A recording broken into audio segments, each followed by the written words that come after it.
जय हिंद दोस्त, आज आपको शुंग वंश के बारे में पढ़ाते हैं। किसके बारे में पढ़ेंगे आप? शुंग वंश के बारे में। किसके बारे में पढ़ेंगे? शुंग वंश के बारे में। तो आप इस बात को जानते होंगे कि शुंग वंश के जो स्थापना है, शुंग वंश के जो स्थापना है किसने किया है? तो पुष्पमित्र शुंग ने। किसने किया है? पुष्पमित्र शुंग। और आखिर पुष्पमित्र शुंग है कौन? तो पुष्पमित्र जो शुंग है वह मौर्य वंश के अंतिम शासक बृहद्रथ की हत्या करके वो राजा बनता है ना। तो जो इससे पहले जो मौर्य वंश चल रहा था, और मौर्य वंश में जो एक शासक था, और मौर्य वंश में एक शासक था जिसका नाम है बृहद्रथ। क्या नाम था? बृहद्रथ। और बृहद्रथ का इस सेनापति था। क्या था बृहद्रथ का? सेनापति। क्या था बृहद्रथ का? सेनापति। और बृहद्रथ को मार करके पुष्पमित्र शुंग ने एक नया वंश बैठाता है जिसका नाम है शुंग वंश। क्या नाम है?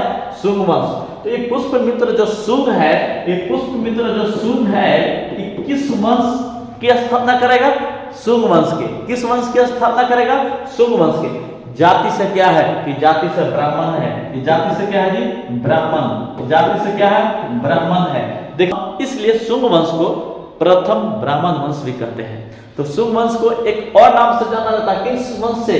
तो ब्राह्मण वंश से। तो प्रथम ब्राह्मण वंश कहे कि प्रथम ब्राह्मण वंश कौन है? तो शुंग वंश। और क्या कहा जाता है जी? गैर क्षेत्रीय राजवंश। क्या कहा जाएगा? तो गैर क्षेत्रीय राजवंश ना। गैर क्षेत्रीय राजवंश के नाम से कौन जाना जाता है?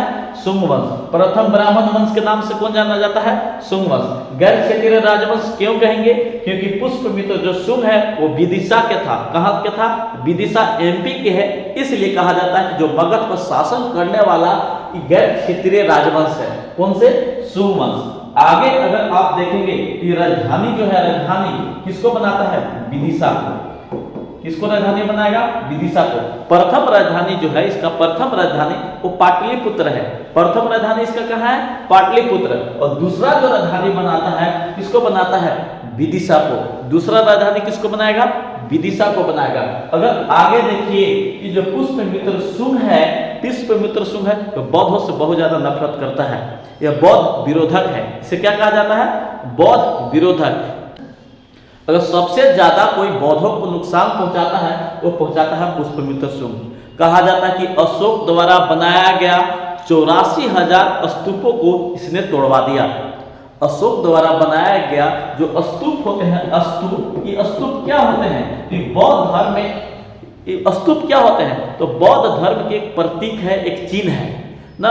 तो बौद्ध धर्म के एक प्रतीक, एक चिन्ह होता है स्तूप। स्तूप को पुष्पमित्र शुंग ने क्या कर दिया? तोड़वा दिया, तहस नहस कर दिया।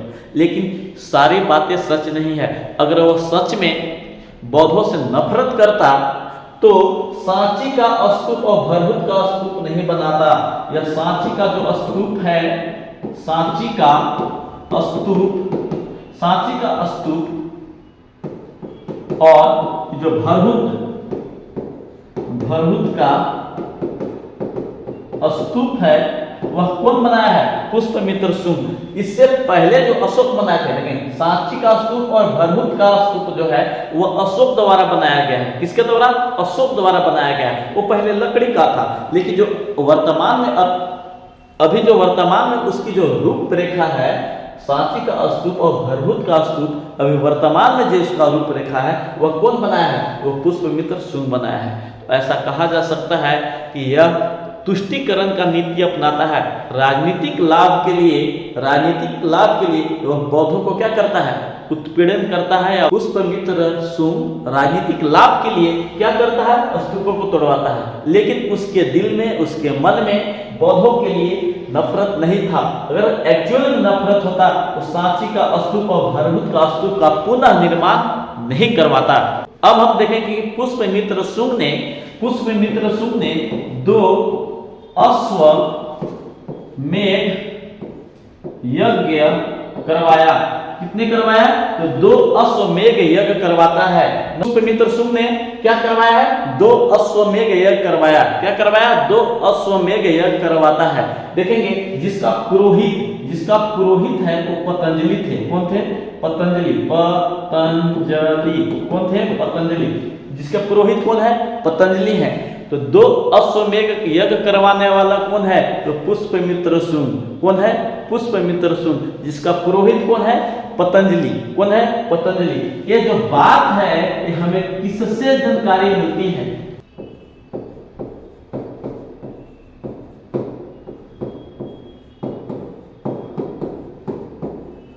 अयोध्याभिलेख से। किससे जानकारी मिलती है? अयोध्याभिलेख से। अयोध्याभिलेख है किसका? तो अयोध्या अभिलेख धनदेव का है। किसका है? धनदेव। किसका है? धनदेव। तो धनदेव के अभिलेख कौन है?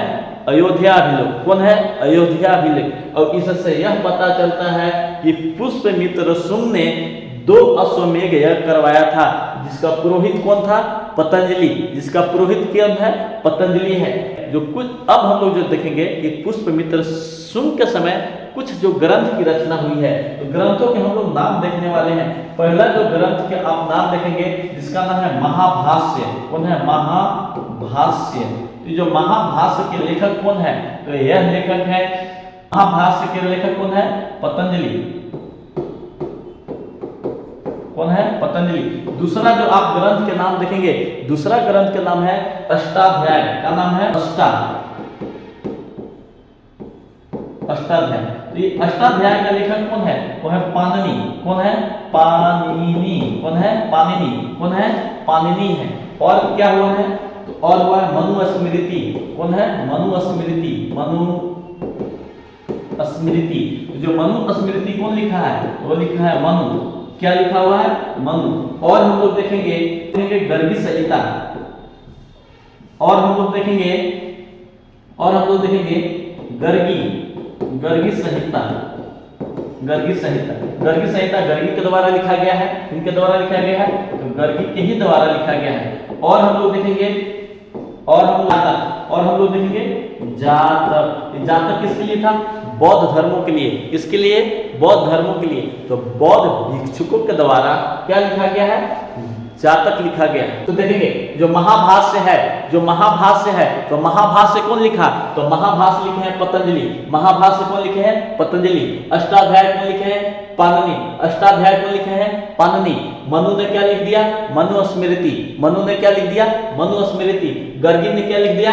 गर्गी संहिता। तो जातक कौन लिखा है? तो बौद्ध भिक्षुकों ने। कौन लिखा है? बौद्ध भिक्षुकों ने लिखा है।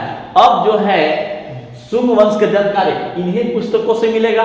गर्गी संहिता से मिल सकता है, मनुस्मृति से मिल सकता है ना, पाणिनि के पुस्तक जो है अष्टाध्याय से मिलेगा, पतंजलि के पुस्तक महाभाष्य से मिलेगा। तो शुंग वंश की जानकारी इन सारी ग्रंथों से हमें मिलता है। अब जो देखेंगे एक और पुस्तक जिसका नाम है मालविका अग्निमित्र। क्या नाम है? मालविका अग्निमित्र। तो जो कालिदास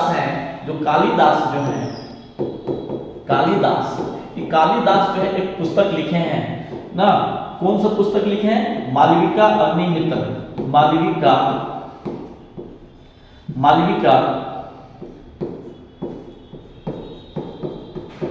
अग्निमित्रम। क्या लिखे हैं? मालविका अग्निमित्रम। एक्चुअल मालविका अग्निमित्रम में 2 की प्रेम प्रसंग की चर्चा की गई है। एक तो किया गया है कि जो पुष्यमित्र शुंग है, पुष्यमित्र शुंग के पुत्र के नाम है अग्निमित्र। क्या नाम है? अग्निमित्र। क्या नाम है? अग्निमित्र। ये अग्निमित्र है कौन? तो पुष्यमित्र शुंग के पुत्र। पुष्यमित्र शुंग के बेटा का नाम क्या है? अग्निमित्र। और मालवा के एक राजकुमारी है जिसका नाम है मालविका। क्या नाम है? मालविका। ये मालविका और अग्निमित्र के प्रेम प्रसंग की जो चर्चा इसमें किया गया है, तो मालविका अग्निमित्रम में किया गया। देखेंगे मालविका अग्निमित्रम। तो मालविका कौन है? तो मालवा के राजकुमारी है। और अग्निमित्र कौन है? तो पुष्यमित्र शुंग के बेटा के नाम। तो मालविका अग्निमित्रम से भी शुंग वंश की जानकारी मिलती है। तो मालविका अग्निमित्र है किसका जी? तो कालिदास। कौन लिखा है? कालिदास। उसमें क्या चीज चर्चा किया गया है? तो अग्निमित्र और मालविका के प्रेम प्रसंग की चर्चा की गई है। और हम लोग आगे पढ़ेंगे यवन आक्रमण के बारे में। यवन आक्रमण। तो जो यवन आक्रमण है,